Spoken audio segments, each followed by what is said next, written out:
Assalamualaikum warahmatullahi wabarakatuh. Waalaikumsalam warahmatullahi wabarakatuh. Anak-anak, hari ini apa kabar? Baik, Pak. Alhamdulillah. Hari ini sebelum kita mulai pembelajaran kita absen dulu ya anak-anak. Jadi hari ini siapa yang nggak datang anak-anak? Tidak ada, Pak. Tidak ada. Sebelum kita mulai materinya, baiknya kita berdoa dulu anak-anak. Berdoa menurut kepercayaan masing-masing. Berdoa dimulai.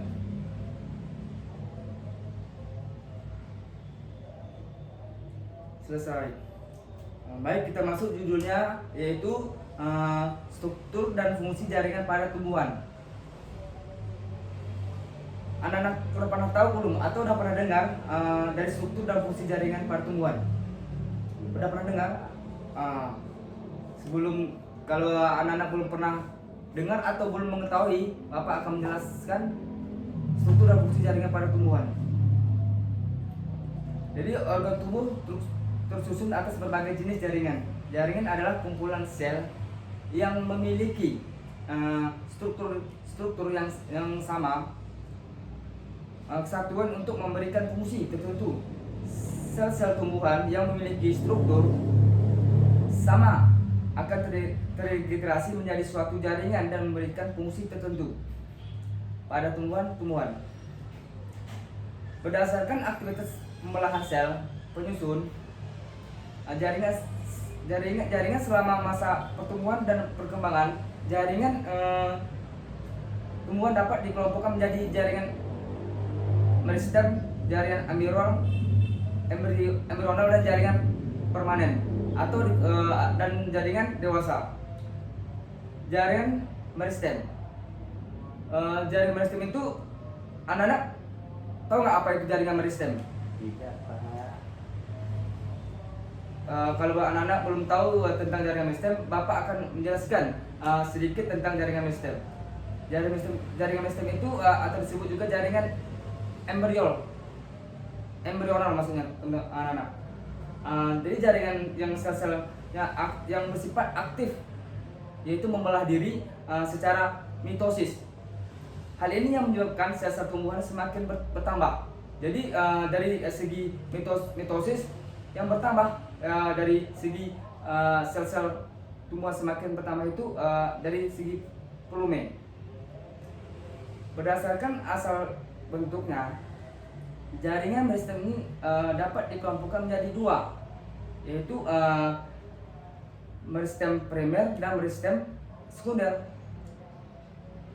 Meristem primer itu adalah jaringan meristem pada tumbuhan yang sel-selnya yang bersifat aktif, dan membelah.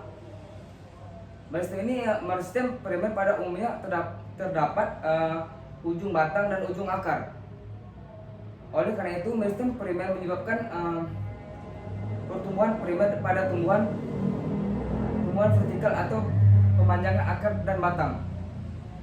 Dan ada lagi meristem sekunder. Meristem sekunder itu berasal dari sel-sel dewasa yang berubah sifatnya menjadi meristematik kembali atau bersifat aktif membelah kembali. Contohnya adalah kambium pemuluh, kambium vesikuler, dan kambium gabus atau kolagen. Sampai sini anak-anak udah mulai mengerti apa yang Bapak terangin? Sudah, Pak. Ayo Bapak lanjutin lagi ya anak-anak. Yaitu kambium vesikuler merupakan lapisan sel-sel yang aktif membelah yang terletak di antara pembuluh, angkut, yaitu klim dan folium. Kambium vesikuler ini banyak terdapat pada batang dan akar tumbuhan dikotil, sedangkan tumbuhan monokotil pada umumnya tidak memiliki kambium vesikuler. Jadi aktivitas kambium ini anak-anak menyebabkan tumbuhnya mengalami pertumbuhan sekunder sehingga batang menjadi besar.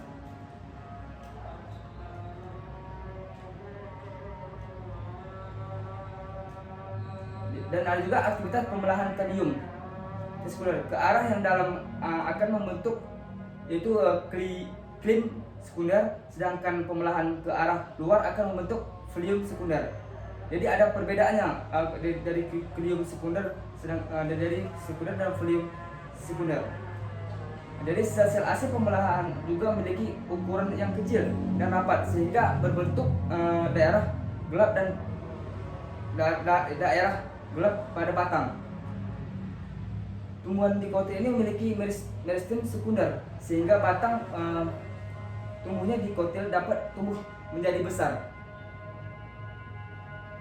Sedangkan tumbuhan monokotil tidak memiliki meristem sekunder sehingga batang tumbuhan monokotil tidak dapat tumbuh besar. Gitu anak-anak. Yang ada lagi jaringan dewasa. Kalau jaringan dewasa ini atau disebut juga jaringan permanen teman-teman. Anak-anak maksudnya merupakan jaringan yang bersifat non bersistematik atau tidak aktif. Jadi jaringan ini tidak bersifat aktif membelah, tidak bersifat aktif membelah maksudnya. Jaringan ini berasal dari pembelahan sel-sel meristem primer dan sel-sel meristem sekunder yang telah mengalami diferensiasi atau mengalami perubahan bentuk sehingga memiliki fungsi tertentu. Berdasarkan fungsinya, jaringan dewasa dibedakan menjadi 4 anak-anak, yaitu jaringan lindung, jaringan dasar, jaringan penyongkong, dan jaringan pengangkut. Jaringan pelindung yaitu jaringan pelindung terdapat di seluruh permukaan luar tumbuhan. Pembentukan jaringan pelindung untuk melindungi bagian dalam tumbuhan dari berbagai pengaruh luar yang merugikan. Jadi misalnya hilangnya air akibat suhu yang meningkatnya dan melindungi dari kerusakan mekanik. Dan jaringan dasar. Kalau jaringan dasar ini merupakan jaringan yang hampir terdapat pada seluruh bagian tumbuhan teman-teman. Jaringan dasar seringkali disebut juga jaringan pengisi.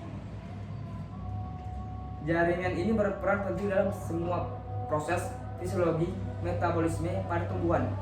Jaringan penyokong atau disebut jaringan penguat. Jaringan penyokong merupakan jaringan yang berperan untuk dan berperan bentuk dan sifatnya.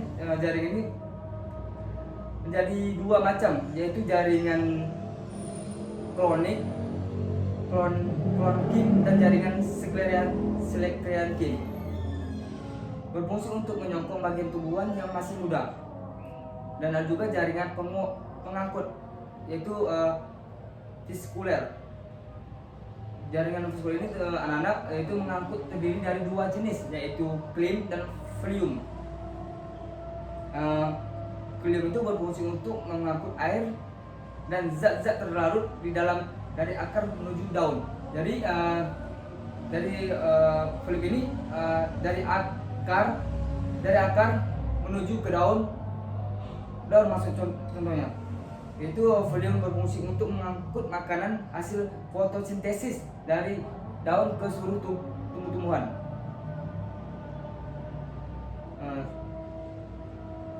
Sekian penjelasan Bapak. Ada yang ingin dipertanyakan? Tidak, Pak. Baik, kalau nggak ada pertanyaan, Bapak akhiri pembelajaran hari ini. Lebih dan kurang mohon dimaaf. Wassalamualaikum warahmatullahi wabarakatuh. Waalaikumsalam warahmatullahi wabarakatuh. Sampai bertemu di pekan depan. Siap, Pak.